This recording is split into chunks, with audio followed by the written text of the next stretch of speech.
Hello student, this is Abhishek here और स्वागत है आपका हमारा 30 डेज की एग्जाम स्ट्रेटेजी में। जी हाँ, आज हमारी ये 30 डेज की एग्जाम स्ट्रेटेजी की चौथी वीडियो होने वाली है। चौथा दिन है आज हम बात करेंगे कि कैसे हमारे डीएलएड के क्वेश्चन पेपर का पैटर्न समझे, यानी पैटर्न को डिकोड कैसे करें, किसी भी प्रश्न पत्र का पैटर्न कैसे समझे कि यहां से बार बार कैसे सवाल आते हैं। ठीक है, तो जैसा कि आपको पता होगा कि डीएलएड की परीक्षा हर साल होती है, उसके बाद फिर री परीक्षा भी होती है, जो फेल होते हैं सेकंड चांस भी मिलता है। तो इस हिसाब से हर साल डीएलएड के कम से कम 2 क्वेश्चन पेपर तो आ ही जाते हैं किसी भी ईयर के। यानी अगर आप पिछले 5 साल का उठाओगे तो आपके पास 10 प्रश्न पत्र होंगे, एक तो मेन एग्जाम और दूसरे सेकंड चांस की एग्जाम। तो कोई कोई ऐसे चैप्टर्स, कोई क्या सब विषय में हर चैप्टर में कोई कोई टॉपिक ऐसे होते हैं जिनसे बार बार प्रश्न पूछता है, तो उन्हीं प्रश्नों को कैसे पहचान कर हमें पैटर्न समझना है। तो आज हम बात करेंगे कि कैसे भी डीएलएड के प्रश्न पत्र को पैटर्न को समझ लेना है और उसे डिकोड करके उसकी तैयारी कर लेनी है। तो आज हम यही बात करने वाले हैं। तो चलिए बिना किसी देरी के शुरू करते हैं इस 30 डेज के एग्जाम स्ट्रेटेजी के वीडियो को। छोटी वीडियो है, इंफॉर्मेटिव है, परीक्षा में बहुत काम आ गया है। तो चलिए बात करें कि प्रश्न पत्र का पैटर्न समझना कैसे। सबसे पहले कि आप प्रश्न पत्र का पैटर्न समझना चाहते हो तो सबसे पहले आपके पास प्रश्न पत्र होना चाहिए, यानी आपके पास होना चाहिए पीवाईक्यूज। तो आपके पास पूर्व वर्षों के, पिछले वर्षों के पीवाईक्यूज होंगे जो आपको हमारे कोर्स में मिल जाएंगे। जी हाँ, इस वीडियो के डिस्क्रिप्शन में हमारे ऐप की लिंक है, ऐप डाउनलोड करें। तो हमने अपने कोर्स में 2020, 21, 22, 23, 24, 25, 19, 18 इन सब ईयर्स के क्वेश्चन पेपर जो ना हर विषय का हर एक हमने पूरा क्वेश्चन पेपर अपलोड कर रखा है। तो आप वो क्वेश्चन पेपर देख पाओगे, उन क्वेश्चन पेपर से आपको बहुत बढ़िया समझ में आ जाएगा पीवाईक्यूज। तो बात करें पीवाईक्यूज आपके पास होना ही चाहिए। जब आप पीवाईक्यूज उठाओ, जैसे मान लो आप बाल्यावस्था बाल विकास विषय पकड़ लेते हो या फिर द्वितीय वर्ष के तो संज्ञान अधिगम बाल विकास का विषय पकड़ लेते हो। तो अगर हम देखें बाल्यावस्था बाल विकास का क्वेश्चन पेपर देखेंगे 2019 का, फिर 2020 का देखोगे, फिर 2021 का देखोगे, 22 का देखोगे, 23 का देखोगे, 24 का देखोगे, 25 का देखोगे, फिर आपको समझ में आएगा ये क्वेश्चन बार बार कि बाल विकास की अवस्थाएं, बाल विकास की अवस्थाएं, बाल विकास की अवस्थाएं बार बार रिपीट हो रहा है ना। तो आपको समझ में आ जाएगा। यानी आपको करना क्या है, पीवाईक्यूज देखने के बाद बार बार रिपीट होने वाले प्रश्न, जो क्वेश्चंस बार बार रिपीट होते हैं या उन क्वेश्चन से संबंधित जो टॉपिक्स है ना, जैसे बाल विकास की अवस्थाएं, तो बार बार अवस्थाएं तो नहीं पूछेगा, पर बाल विकास की जो अलग अलग अवस्थाएं हैं, जैसे किशोर अवस्था, बाल्यावस्था, शैशवावस्था, फिर युवा अवस्था, उसमें जो क्लासिफिकेशन किया गया, किसने किया, किस अवस्था में क्या विकास होता है, यानी उस विकास की अवस्था से संबंधित जितने भी टॉपिक्स होंगे है ना, उनको जरूर आपको पढ़ लेना है। ठीक, फिर क्या भाई, उनको पढ़ने के बाद, उनको पैटर्न को निकालने के बाद, अब आपने अगर ऐसा करोगे कि बार बार रिपीट होने वाले टॉपिक्स को जब आप ढूंढ लोगे, बार बार रिपीट होने वाले टॉपिक्स आपको समझ में आ जाएंगे। अब ऐसा इसलिए करना पड़ रहा है क्योंकि आप साल भर कॉलेज नहीं गए, साल भर हमने कोई तैयारी नहीं की, अब डायरेक्ट परीक्षा से पहले पढ़ना है। तो हमने जब क्लासेस ही नहीं की तो हमें कैसे पता रहेगा किस चैप्टर के कौन से क्वेश्चंस इंपॉर्टेंट होते हैं, बार बार पूछे जाते हैं। खैर, आपने हमारे चैनल से आप जुड़े होंगे तो स्टडी क्लास पे वीडियो लेक्चर्स रेगुलर बेसिस पे आपने देखे होंगे, तो आपको आइडिया होगा कि ये बार बार पूछते रहते हैं ऐसे सवाल, जैसे वृद्धि और विकास में अंतर है ना, अधिगम किसे कहते हैं, या बाल विकास की अवस्थाएं क्या होती हैं। और इंग्लिश की बात कर ले तो भाई लैंग्वेज का क्या रोल होता है, लैंग्वेज की डेफिनेशन है ना, भाषा सीखने का बहुत सारी चीजें, सब प्रश्न बार बार रिपीट होते हैं।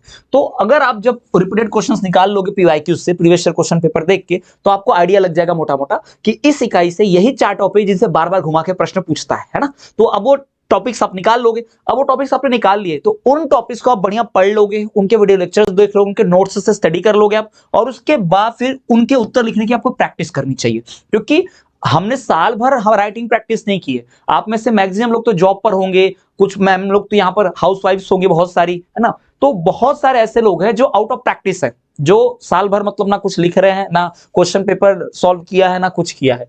इस कारण से पढ़ाई लिखाई से दूर है। तो एकदम से डीएलएड की एग्जाम पास कर पाना, 3 घंटे बैठ के लिख पाना, प्रश्न पत्र हल कर पाना इतना आसान नहीं होता है। तो प्रैक्टिस चाहिए थोड़ी बहुत लिखने की। ठीक है, तो जिन टॉपिक्स को आप निकाल लोगे, पूरा किताब थोड़ी लिखना है, 4-5 टॉपिक निकालने हैं, 4-5 में से 2-3 टॉपिक जो बहुत इंपॉर्टेंट लगते हैं आपको, उन्हीं को बस लिख कर देखना है। आराम से एक दिन में हो सकता है ना, एक एक विषय एक दिन में आराम से किया जा सकता है, एक एक इकाई तो आराम से की जा सकती है ना। तो ये करेंगे आप। तो ये स्टेप्स तो आपको ध्यान में रखनी है। क्लियर है कौन कौन से स्टेप? नंबर 1 स्टेप कि आपके पास प्रीवियस ईयर क्वेश्चंस होने चाहिए पिछले 5-6 साल के। उसके बाद दूसरा, और ये मिलेगा कहां से, मैंने बता दिया आपको कि हमारे वीडियो के डिस्क्रिप्शन में ऐप की लिंक है, वहां से ऐप डाउनलोड करके, जैसे आप प्रथम वर्ष वाले तो प्रथम वर्ष का कोर्स, या द्वितीय वर्ष वाले तो द्वितीय वर्ष के कोर्स में चले जाना, परचेस करके सीधा सीधा पूरा कंटेंट आपको मिल जाएगा। बेस्ट 100% तैयारी हो जाएगी। हजारों छात्र जुड़ चुके हैं और अपनी तैयारी बहुत बेहतरीन तरीके से कर रहे हैं। आप भी 90+% बना सकते हो। फिर दूसरा स्टेप क्या रहेगा कि उन प्रश्न पत्रों को देखकर आपको बार बार रिपीट होने वाले टॉपिक्स निकाल लेने हैं। जो बार बार रिपीट होने वाले वाले टॉपिक्स निकाल लोगे तो आपको समझ में आ जाएगा ये क्वेश्चंस इंपॉर्टेंट है, ये टॉपिक इंपॉर्टेंट है। फिर उन्हीं क्वेश्चंस को, उन्हीं टॉपिक्स को आपको 2-3 बार लिख के प्रैक्टिस कर लेनी है। 2-3 बार नहीं, कम से कम 1-2 बार तो लिख लो कि अपने मन से बनाना आ रहा है कि नहीं, उत्तर प्रैक्टिस हो रही कि नहीं, मैं इसमें 1.5 पेज लिख पा रहा हूं कि नहीं, या इस टॉपिक के 5 पॉइंट मुझे आ रहे हैं कि नहीं वीडियो लेक्चर देखने के बाद। ये आप जरूर चेक करना, इससे आपकी तैयारी बढ़िया से हो जाएगी। क्लियर? तो इस तरह से आप कर सकते हो। और मैं बात करूं आपको कि लास्ट 5 इयर्स के जो प्रीवियस ईयर क्वेश्चन पेपर्स होंगे ना, अब 5 साल में आपको लगता है 5 ही क्वेश्चन पेपर, नहीं भाई, 5 साल में 10 क्वेश्चन पेपर हो जाएंगे, 10 प्रश्न पत्र हो जाएंगे। जैसे मैंने बताया कि एक रेगुलर बेसिस का, और एक कौन सा रहेगा आपका मेन एग्जाम का, और एक रहेगा सेकंड चांस वाला। तो ऐसे आपके पास 10 प्रश्न पत्र हो जाएंगे किसी भी विषय के, है ना, क्योंकि हर सब्जेक्ट की एग्जाम होती है। तो बाल्यावस्था का अगर 5 साल का निकालोगे तो बाल्यावस्था का 5 बार मेन एग्जाम और 5 बार सेकंड चांस एग्जाम, यानी 10 प्रश्न पत्र आ गए, है ना। टोटल 10 क्वेश्चन पेपर्स होंगे, और 10 क्वेश्चन पेपर में आप देखोगे कितने क्वेश्चन बार बार रिपीट होते होंगे, ये भी आइडिया लग जाएगा। तो रिपीटेड क्वेश्चंस को इन 10 प्रश्न पत्रों में से जो दोहराए गए प्रश्न होंगे, है ना, दोहराए जाने वाले जो प्रश्न होंगे, दोहराए वाले जो प्रश्न होंगे, उन प्रश्नों को आपको मार्क लिस्ट कर लेना है, टिक मार्क कर लेना है, उन प्रश्नों को आपको समझ लेना है, और उन्हीं प्रश्नों पे मेन फोकस करना है, उन्हीं प्रश्नों को ज्यादा पढ़ना है, बार बार दोहराना है, उनकी तैयारी और बेहतर तरीके से करनी है, क्योंकि उन्हीं से आपको नंबर मिलेंगे। ठीक है?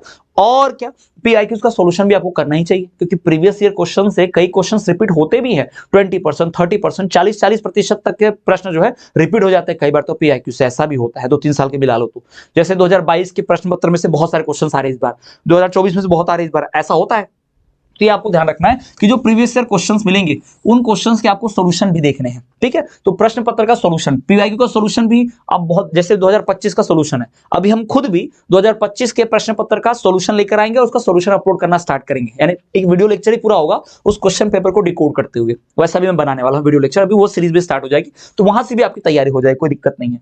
पर जितने भी क्वेश्चन पेपर आपको पहले से मिलेंगे, आप खुद से भी, पर मैं अब डेली एक क्वेश्चन पेपर करा पाऊंगा, है ना। 10 सालों का हर विषय का 10 विषय है, तो 100 प्रश्न पत्र हो गए, तो 100 प्रश्न पत्र तो मैं सॉल्व नहीं करा पाऊंगा। तो इसलिए आपको खुद से भी कुछ प्रैक्टिस करते रहनी है, कुछ कुछ क्वेश्चन सॉल्व करते रहना है, कुछ कुछ, जैसे मैंने 2025 से करा दिया तो आपको 2024 का सॉल्यूशन देखना चाहिए।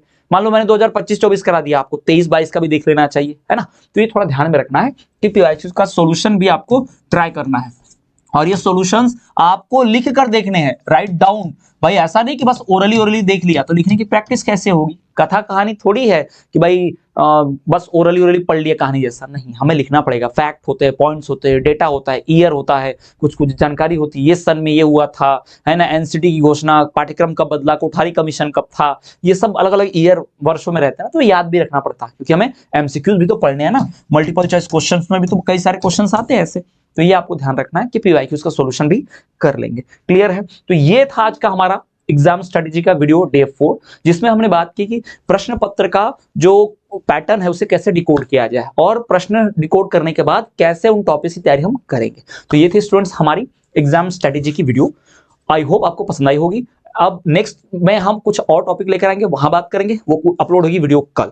आप हमारा 50 डेज का क्रैश कोर्स परचेस कर सकते हैं। हजारों छात्र हमारे साथ जुड़कर डीएलएड की तैयारी कर रहे हैं और उस 90+% स्कोर जरूर करेंगे। आप भी अगर चाहते हो 90+% स्कोर करना बेहतरीन तरीके से, एक बार में ही डीएलएड की परीक्षा पास कर जाना, वरना 1-2 भी मार्क्स से अगर कोई सब्जेक्ट लटक गया, कोई सब्जेक्ट रह गया, फिर दोबारा परीक्षा देनी पड़ेगी, बहुत सारा टाइम वेस्ट होगा, समय वेस्ट होगा, दूसरे राज्य से आके आप इस राज्य में फिर परीक्षा देने आओगे, बहुत प्रॉब्लम होती है, पूरा पूरा साल छूट जाता है। इसलिए आपको एक ही बार में सारे विषय पास कर लेने हैं। तो हमारा ये कोर्स आपके बहुत काम आएगा, कम समय में सबसे बेहतरीन तैयारी के लिए यही कोर्स सबसे बेहतरीन है। वीडियो के डिस्क्रिप्शन में हमारे ऐप की लिंक है, वहां से आप ऐप डाउनलोड करके हमारा कोर्स डायरेक्ट परचेस कर सकते हो। तो चलिए स्टूडेंट्स, मिलेंगे अगले वीडियो में। उससे पहले बता दूं कि आपके जो क्लासमेट्स है, फ्रेंड्स है, जो डेट की तैयारी कर रहे हैं, उन तक ये एग्जाम स्ट्रेटेजी की वीडियो जरूर पहुंचाना, ताकि उनकी भी तैयारी अच्छे से हो पाए।